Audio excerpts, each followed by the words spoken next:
तो नमस्कार, सक्सेस उत्तराखंड के इस एजुकेशन प्लेटफॉर्म पर आपका एक बार पुनः स्वागत। दोस्तों, आज भी हम कुछ नए करंट अफेयर्स की बात करेंगे, जो हमारी एक करंट अफेयर्स सीरीज़ की आज 13वीं वीडियो रहेगी, जिसमें हमारी 12 वीडियोस कंप्लीट हो चुकी है, जिसका लिंक आपको डिस्क्रिप्शन बॉक्स में मिल जाएगा। तो आज के इस करंट अफेयर्स को शुरू करने से पहले मैं आपसे ज़रूर कहूँगा कि अगर आप हमारे चैनल में नए हैं तो हमारे चैनल को सब्सक्राइब कीजिए, लाइक कीजिए और शेयर कीजिए अपने सभी दोस्तों के साथ। तो बढ़ते अपनी वीडियो की तरफ। आज का हमारा पहला करंट अफेयर जो रहेगा दोस्तों, ये रहेगा द्रौपदी मुर्मू, राष्ट्रपति द्रौपदी मुर्मू को तिमूर लेस्ते के सर्वोच्च नागरिक सम्मान ग्रैंड कॉलर ऑफ ऑर्डर से सम्मानित किया गया।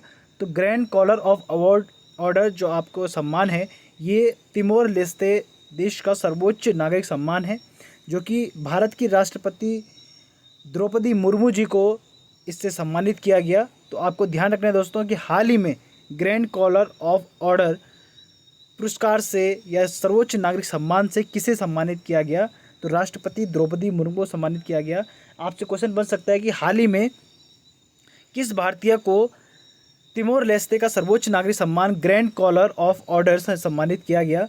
तो राष्ट्रपति द्रौपदी मुर्मू जी को किया गया। तो ये आपको ध्यान रखना है दोस्तों, ग्रैंड कॉलर ऑफ ऑर्डर, ये जो पुरस्कार है, ये सम्मान है, ये आपको ध्यान रखना है कि ये तिमोर लेस्ते का सर्वोच्च नागरिक सम्मान है, जो कि भारत की राष्ट्रपति द्रौपदी मुर्मू जी को मिला है।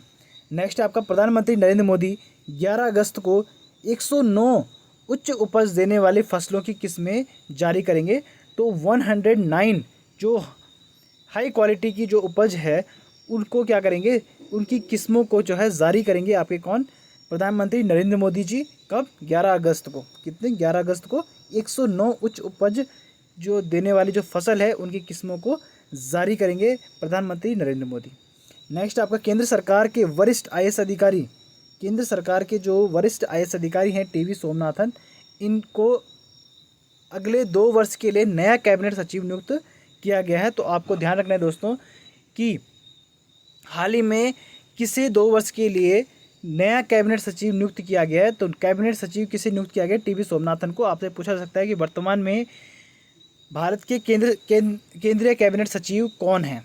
ठीक है, तो कौन बने हैं आपके? टीवी सोमनाथन जी बने हैं, टीवी सोमनाथन जी। ये केवल 2 वर्ष का इनका कार्यकाल रहेगा, 2 वर्ष के लिए ही इनको कैबिनेट सचिव नियुक्त किया गया है, जो कि हमारे वरिष्ठ आईएएस अधिकारी हैं टीवी सोमनाथन जी। इनको कैबिनेट सचिव सेंट्रल लेवल की, यानी कि सेंट्रल गवर्नमेंट का जो कैबिनेट सचिव होता है, उसे आपका नियुक्त किया गया टीवी सोमनाथन जी को। किसको? टीवी सोमनाथन को। और ये केवल 2 वर्ष के लिए इसमें इस पद पर रहेंगे। नेक्स्ट हमारा रक्षा मंत्रालय के दिव्यांगजन अभियान दल, रक्षा मंत्रालय का जो दिव्यांगजन अभियान दल है, उसने अफ्रीका की सबसे ऊंची चोटी पर जो है माउंट किलिमंजारो के उहुरु शिखर, तो उहुरु शिखर आपको ध्यान रखना है दोस्तों कि उहुरु शिखर किसकी सर्वोच्च ऊंची चोटी है? तो माउंट किलिमंजारो जो पर्वत श्रृंखला है, उसका एक सबसे ऊंची चोटी है उहुरु शिखर। कहाँ है? उहुरु शिखर। उस पर जो है आपका दक्षिण अफ्रीका के जो रक्षा मंत्रालय है, उनके द्वारा जो दिव्यांगजन अभियान दल चलाया गया था, वो अभियान दल जो आपका है, वो उसने आपका उहुरु शिखर पर अफ्रीका का जो है राष्ट्रीय ध्वज वहाँ पर फहराया है। क्या फहराया है? राष्ट्रीय ध्वज फहराया है। तो यहाँ पर से आपको सिर्फ इतना ध्यान रखना है दोस्तों कि माउंट किलिमंजारो की सबसे सर्वोच्च ऊंची चोटी कौन सी है, या सर्वोच्च चोटी कौन सी है? उहुरु शिखर है दोस्तों। कौन सी है? उहुरु शिखर है। तो ये आपको ध्यान रखना है कि उहुरु शिखर जो है आपका माउंट किलिमंजारो की सर्वोच्च ऊंची चोटी है। और आपको यहाँ पर ये ध्यान रखना है कि माउंट किलिमंजारो जो है किस देश में है? तो आपका अफ्रीका देश में आपका जो है माउंट किलिमंजारो है।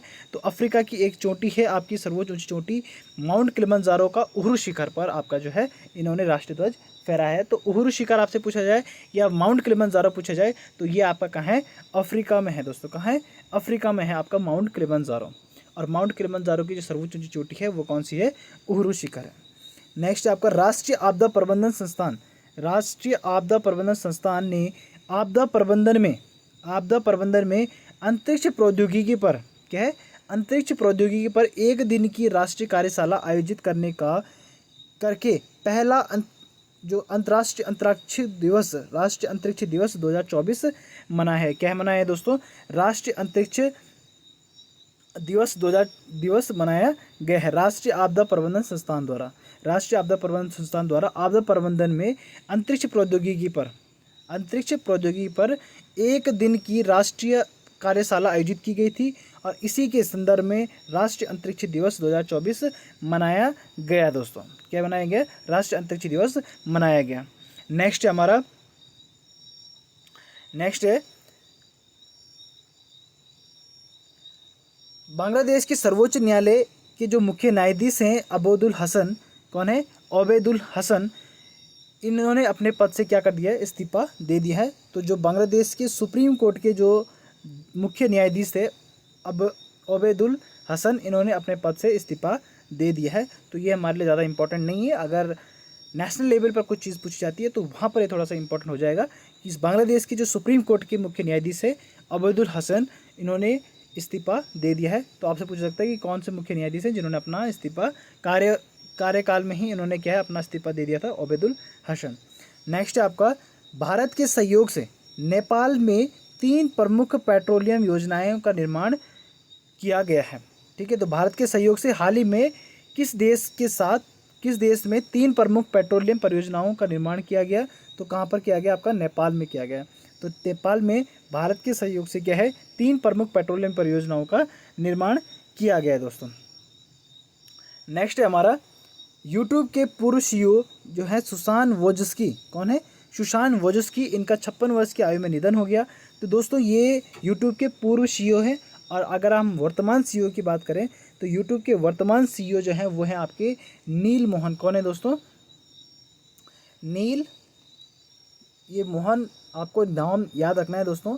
और ये जो है इन्होंने अपना पदभार जो संभाला था 16 फरवरी 2023 को इन्होंने अपना पदभार यहाँ पर संभाला था।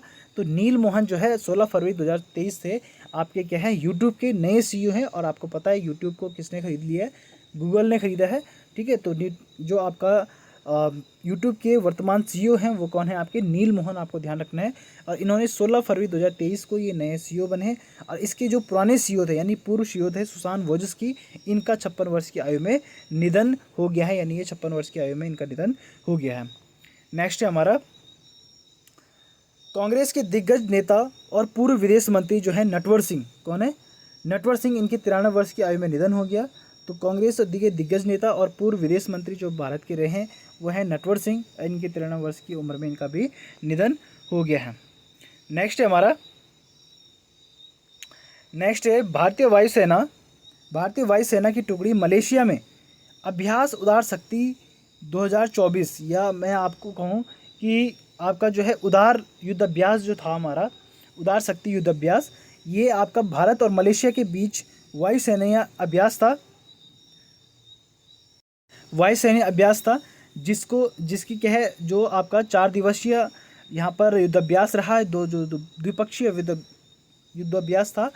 और ये 4 दिन पूर्व बाद 10 अगस्त 2024 को कंप्लीट हो गया दोस्तों। 10 अगस्त 2024 को ये कंप्लीट हो गया। मैंने आपको पिछली वीडियो में हमने करंट अफेयर्स की बात करी थी, उसमें हमने कहा था कि आपका जो है 6 अगस्त को यहाँ से भारत की जो एक टुकड़ी वायुसेना की टुकड़ी है वो मलेशिया की तरफ आपका प्रस्थान कर चुकी थी आपका उदार शक्ति युद्धाभ्यास के लिए। तो इसकी अगर हम बात करें दोस्तों, उदार शक्ति युद्धाभ्यास की अगर हम बात करें तो ये 4 दिवसीय आपका द्विपक्षीय युद्धाभ्यास था जो कि भारत और मलेशिया के बीच में हुआ। और एक युद्धाभ्यास और है जो प्रतिवर्ष भारत और मलेशिया के बीच में किया जाता है, वो है आपका, ये भी आपको याद रखना है दोस्तों, हरिमऊ शक्ति संयुक्त अभ्यास। ये भी आपको याद रखना है दोस्तों। हरिमऊ शक्ति संयुक्त अभ्यास जो है प्रतिवर्ष आपका भारत और मलेशिया के बीच में किया जाता है। और जो आपका उदार शक्ति युद्ध अभ्यास है ये 2024 में किया गया, जिसमें आपका जो है भारतीय विमान आपका इसमें जो यूज़ हुआ है। तो भारतीय विमान कौन कौन से इसमें यूज़ हुए हैं दोस्तों, इसकी बात में मैं आपको बता देता हूँ। Su-30 MKI भारत के जो यहाँ पर विमान यूज़ हुए हैं Su-30 MKI और C-17, ये 2 विमान जो हैं आपके इस युद्ध अभ्यास में जो आपका उदार शक्ति युद्धाभ्यास है, इसमें 2 विमान भारत के द्वारा यूज़ किए गए Su-30 MKI और C-17। कौन सा? C-17। ये 2 भारतीय विमान इसमें प्रयुक्त हुए। और मलेशियाई विमान की अगर हम बात करें तो मलेशियाई विमान आपका केवल एक ही विमान इसमें यूज़ हुआ है, Su-30 MKM। तो ये M और I जो है आपका इंडिया और मलेशिया को दर्शा रहा है। बाकी जो आपका ये जो विमान है Su-30 MKI और MKM, इन दोनों के बीच में युद्धाभ्यास हुआ, जिसमें आपका MKI, Su-30 MKI और C-17 जो है भारतीय विमान है और Su-30 MKM जो है मलेशियाई विमान है। इन ये आपके इस युद्धाभ्यास में प्रयुक्त हुए हैं। इस युद्धाभ्यास का जो मेन उद्देश्य है दोस्तों, वो इससे क्या फ़ायदा होगा इन दोनों देशों के बीच में, तो एक तो मित्रता को मजबूत किया जाएगा और दूसरा रक्षा सहयोग का इसमें जो है बढ़ावा मिलेगा। दोनों देशों के बीच में रक्षा सहयोग का बढ़ावा मिलेगा। तो इस तरीके से हमारी जो आज की करंट अफेयर्स रही है, तो वो इस तरीके से दोस्तों। मिलेंगे आपको नए करंट अफेयर्स के साथ, नई वीडियो के साथ। तब तक के लिए धन्यवाद।